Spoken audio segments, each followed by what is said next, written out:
Noon starts right now. We are knocking on the door of the weekend. Already started for some of you, but there could be a problem with your weekend plans. We've got that rain potential. But also expect another major closure along Loop 1604 on the north side. We already know traffic is often an issue there, and this could make things worse over the next couple of days. KSAT is planning to shut down the Loop 1604 westbound main lanes. This is from the Northwest Military Highway exit ramp to the Lock Hill-Selma Road entrance ramp. Then in that same area, eastbound main lanes of Loop 1604 are going to be closed between the Vance-Jackson Road exit ramp to the Bitters Road entrance ramp. Got that? It's on that map right there. Nearby, a couple of exits at I-10 are also going to be closed. The closures start tonight at 9. It is a good idea to avoid the area over this weekend. But if you have to drive around the north side, Stephen Cavazos has a look at the different detours and alternate routes in the area. That's coming up at 12:30. In the meantime, we mentioned rain. I don't think there's much right now, but there is always the potential, it seems like these days.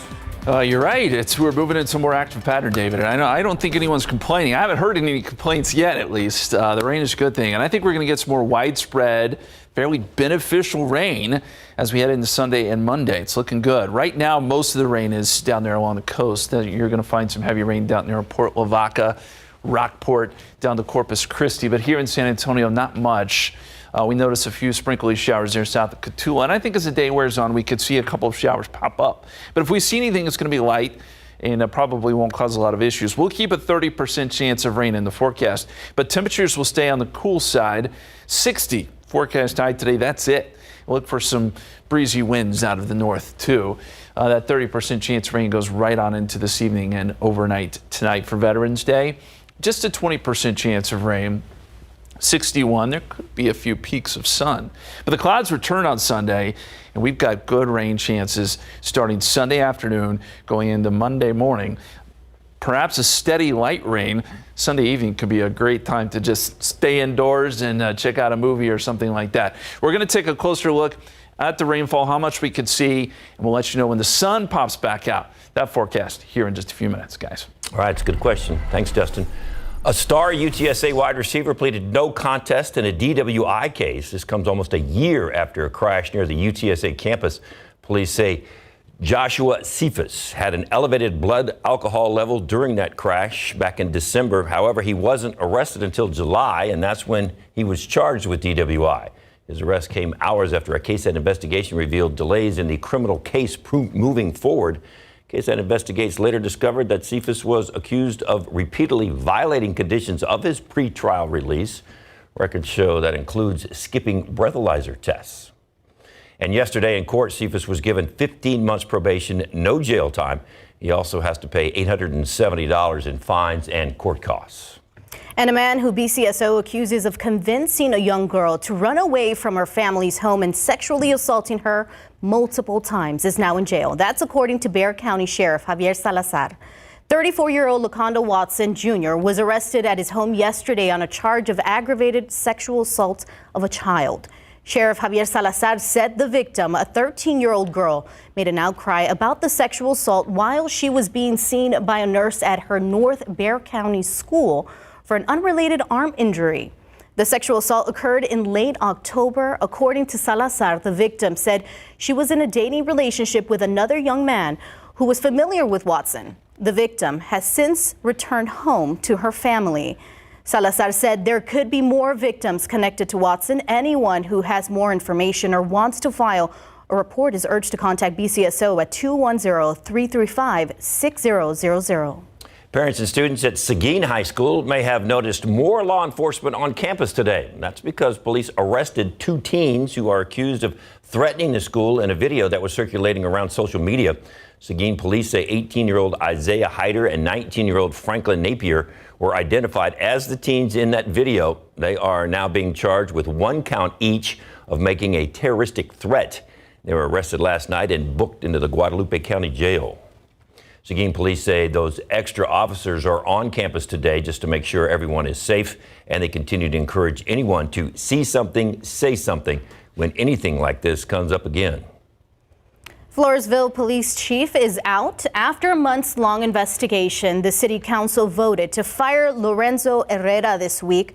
According to the meeting's agenda, the discussion is related to an investigation tied to a lawsuit filed by a former Floresville police officer saying he was fired out of retaliation. The city manager says Herrera had 13 infractions, including intoxication. Herrera's wife made her feelings known as well, specifically about Floresville City Manager Andy Jocelyn. So you should be the person who should be no longer the city manager for failure to supervise and do your job.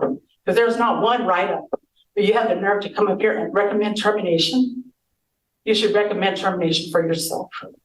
And that's what y'all should do as the council. You have a person here who is his supervisor, did not do his job. Records show Herrera had been with the Floresville Police Department since 1993 and served as its police chief for the last 12 years. The biggest donation in the 109 years of the San Antonio Zoo announced today. $10 million being donated by the Ralston Family Charitable Foundation. Sarah Costa tells us how this money will help transform the zoo's entrance and the zoo's future gorilla exhibit. We are at the future site of the country's biggest gorilla exhibit here at the San Antonio Zoo that will expand it by more than 2 acres. And it's all thanks to a generous donation of $10 million. The massive donation from the Ralston Family Charitable Foundation. This transformational contribution will help fund phase 1 of the zoo's capital campaign, including the front gate, event center, and gorilla habitat.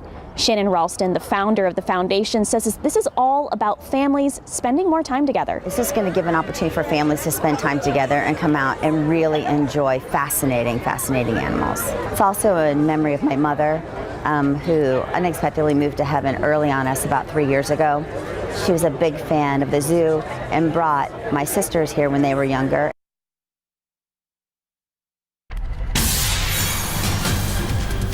That was Sarah Costa from the zoo. Hey, an early scare for the top team in high school football to open the playoffs last night. We got some highlights coming up. A local veteran who was diagnosed with a traumatic brain injury following her 3rd tour in Iraq was able to get back on her feet. Now she has a new purpose in life that includes helping others through her business.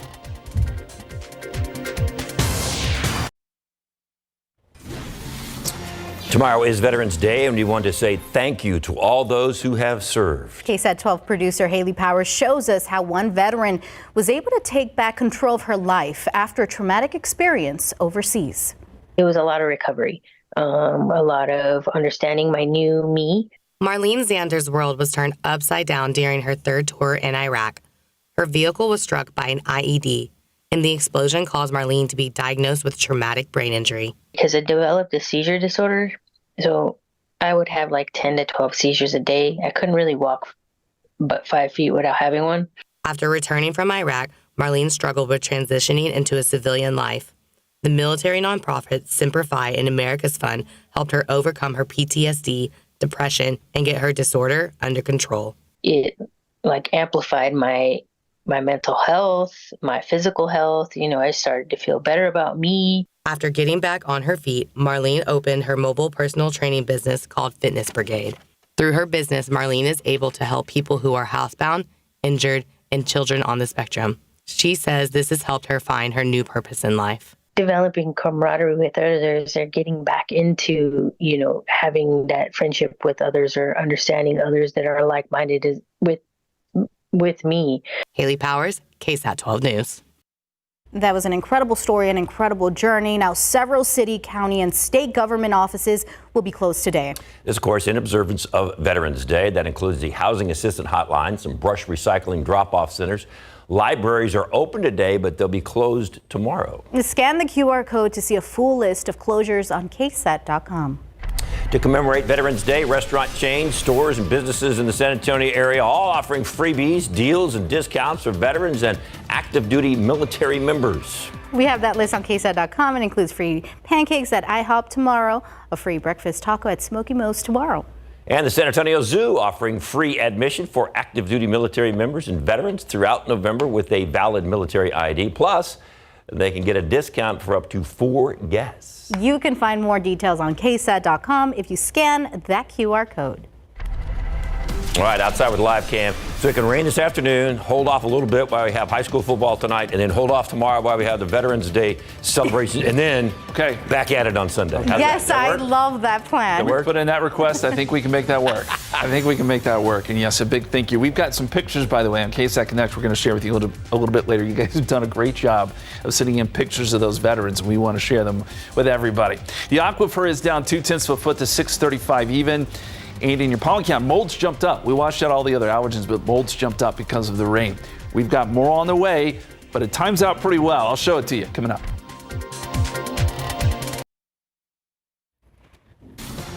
Welcome back. A San Antonio company is changing the way solar and energy facilities conduct vegetation management. We explore how these robotic mowers are meeting demands of a national solar boom. Meet RenewBot. This is an autonomous mobile robot. It's designed by the company Renew Robotics. But we provided a map and it knows where to go, but it has information in it all the time and sensors that determine if there's a safety issue, if there's holes, if there's equipment around.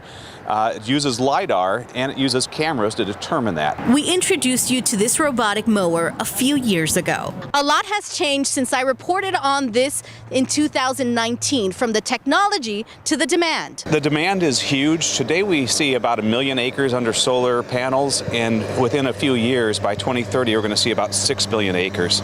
So the need for having people mow under these panels is huge. So the demand, a lot of interest, large energy companies, O&M groups, lots of demand for it. The U.S. Solar Energy Industries Association says over 5% of U.S. electricity comes from solar energy. You can find these RenewBots in solar farms across the country, including airports and U.S. Air Force bases. It takes people out of areas that are dangerous, hot, wet. The company is not slowing down. Renew Robotics has grown to more than 65 employees in the past 5 years. We've won about $6.5 million in grant money so far around some of the technology. It all has to do with autonomous operations, software, and even using hydrogen to fuel our robots. Whoa, that's cool. So next year, they need to come out to where I live and demonstrate like every couple of weeks. Oh, okay. Just bring it out, put Just it down. demonstrate, say, okay? This is how it works. I don't know it works that way, David. And a couple hours later, they can go home. But I'll tell you, it's strong because you saw the mud. Yeah. It was going through. Yeah. Left a couple of mud tracks, too. Listen, it's big. I think it could do my yard in like 40 minutes. It's too big for your yard. Or even less. Oh, you got to get out and mow yours. All right. 'Cause you're still young. Can't do it right now. It's too wet. It is. Just saying. Oh. I'd wait till next week. When did you shoot that story? Today. Today? This morning? This morning. You see how muddy it is? I just got back. That's how muddy it is out there. Yeah. So that's a good thing. It's damp. We like the rain. Good soaking rains are a good thing. Speaking of which, let's show you the numbers. 1.29 in Bernie, 0.83 in Bulverde. This is a testament to persistence because the rain yesterday was not that heavy. It was light in most cases, but it added up. 1.67 Medina Lake, one of the higher totals. 0.54 in San Antonio at the airport. Again, not huge numbers, but considering it was all light yesterday, this is pretty good stuff. And there were even bigger numbers down closer to the coast. Goliad and Victoria, over 2 inches of rain there. We've got more on the way, as we've been saying. There are more opportunities to get some of these showers. So right now, they're down along the coast. So Port Lavaca down to Rockport and Corpus Christi, Beeville, seeing a little bit of light rain. We're really not seeing much here in San Antonio, at least not yet. I think as the afternoon wears on, we could see a couple of sprinkly showers. That's what the computer models continue to show. Now, this is probably overdoing it a little bit. I don't think it's going to be this active, but there is a chance for an isolated shower or two tonight. If we see anything, it'll be, again, very, very light. Even going into tomorrow morning, a few showers, but most of Veterans Day, probably just cloudy, maybe a sprinkly shower here or there, but nothing that's going to really cause interruptions of plans. That's not until Sunday. Sunday, we get an area of low pressure that starts to move in from the west. Showers build to our south and then push north. We could get a pretty good shield of just light rain moving over top of us by Sunday afternoon, and this could continue into Monday morning. Again, nothing that's terribly heavy, but we'll pick up some good numbers just because it'll be persistent. And this will move off to the north and eventually out of here, getting us some sun by Tuesday. So if you're tired of the cloud cover and the gloominess. Sun does come back out, but at least we're getting some beneficial rain out of this. 30% chance today. We'll only see temperatures make their way up to about 60. I mean, we're at 58 right now. But with the cloud cover, it's just not going to warm a whole lot. 57 at 11 p.m., 56 midnight. If you're going to be out and about tonight, keep the umbrella with you just in case. I don't know that you'll need it. And another good field goal right down the middle. Tonight's game, straight shower, 58 kickoff, 58 at halftime. Should be pretty good for Friday Night Football, maybe just a little bit damp in some spots. How about the weekend? Veterans Day, we mentioned, looks okay, 61. Sunday, though, 59, 70% chance of light rain by the afternoon. Kind of cloudy. And how much rain could we see? Well, I think the biggest numbers will still be down along the coast, 3 inches plus, but here around San Antonio, an inch possible, maybe a little bit more in some spots, and then you'll see lower numbers as you go off to the north and west. And I think what's so great about this is this will be fairly widespread too. So everyone will get in on the rain. Right now, 58 and cloudy. We've got northeasterly winds at about 12 miles per hour. They've been a little bit breezy today, and that makes it feel kind of coolish outside. 22 the wind gust at Canyon Lake, gusting to 22 at Stinson. These winds will continue to lighten up as we head into tonight. So here it is laid out in the 7-day forecast. We talked about the weekend. Still some chances of rain Monday morning, 60% early. And then by Tuesday, sun pops back out, and we're back into the 70s by Wednesday and Thursday. But a cloudy, kind of gray stretch ahead with rain staying in the forecast, guys. Today, wear your boots because I see puddles all over and it's muddy. So. Yeah, mud's there. In the mud today. And I was in the mud, but for a great reason. Usually at this time, we go down to Market Square, and Mike and Fiona always have a question for us. Right. So instead of Market Square, they're somewhere else. So the question of the day is, from us, is where are you? Where are you? Oh. We are under the big top. Yes. Run away and join the circus. Cirque du Soleil Bizarre, to be exact. Out here. Yeah, out here at Nelson Wolff Stadium, the big top is all set up. The shows have begun, and we're going to give you a great look behind us. So, when it comes to circus, though. Yes. Scan that QR code and let us know if you ran away to the circus, what part would you play in the show? Answer that, and you may see it. Yeah. And a whole lot more coming up. Somebody would say a clown for me. Justin's like, no, that wouldn't happen. I would. Who's the MC? What's the guy? What's the guy in the circus that does the MCing? Ladies and gentlemen, welcome to the big top. Hey, coming up, we got high school football action from last night, and we got the Spurs. They need a rebound win tonight. Ladies and